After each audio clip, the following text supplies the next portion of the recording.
للتهرب من إرادة الشعب والسلطة. لبغداد سەرۆکی ئەنجومەنی نوێنەران لەسەر داوای خۆی پارێزبەندی یاسایی لەسەر خۆی لا دەبات و بۆ یەکلایەکردنەوەی تۆمەتەکانی سەری ڕێگەی دادگا دەگرێتە بەر.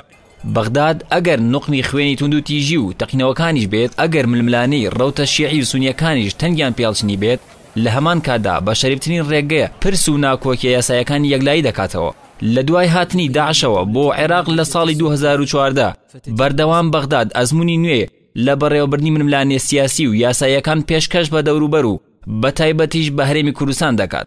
لە خراپترین حاڵەتیشدا کە دروستکردنی کابینەی دووەمی حکومەت و لابردنی نوری مالیکی بوو لە پۆستی سەرۆک وەزیران، هێندەی ئەو ڕووداوانەی لە هەرێمی کوردستان ڕوویان داوە ململانەی ناشەریفانەی تێدا پەیڕەو نەکراوە.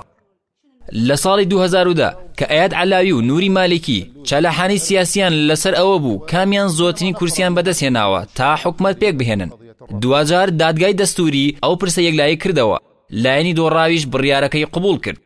دواتریش کە بەشێکی زۆری لایەنە نێوخۆی و دەرەکیەکان مکوڕ بوون نوری مالیکی پۆستی سەرۆک وەزیران بەجێ بهێڵێت.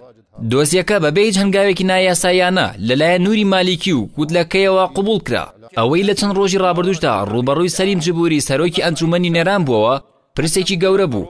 دوور نەبوو قەیرانێکی گەورەی لێ بکەوتایەتەوە ئەگەر خەملیوی کارکتەری سیاسی و کارگێڕیەکانی بەغدا نەبوایە.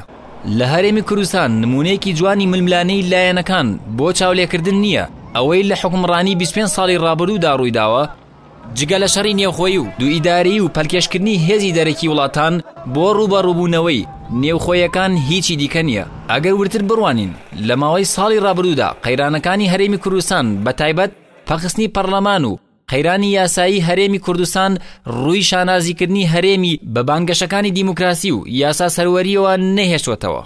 بە پێچەوانەشەوە لە دوای ئەو بەروارانەوە بەردەوام کار لەسەر ئەوە دەکرێت یاسا بۆ بەرژەوەندی لایەنێکی دیاریکرا و لە دژی لایەنێکی دیکە بەکار بهێنرێت.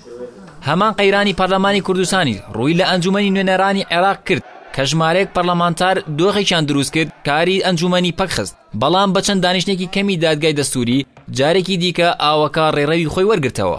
کەواتە ئەزمونەکان ئەوە نیشان دەدەن پێویستە هەرێمی کوردستان و سەرکردەکانی لە بەغداوە سەرەتاکانی بەڕێوەبردنی ئەقلانی و سیاسیان نە ململانەیە فێر ببن لە جیاتی ئەوەی پەنا بۆ ملشکاندنی یەکدی و داخستن و پەخستنی دامەزراوە گەورەکانی دەوڵەتداری ببن.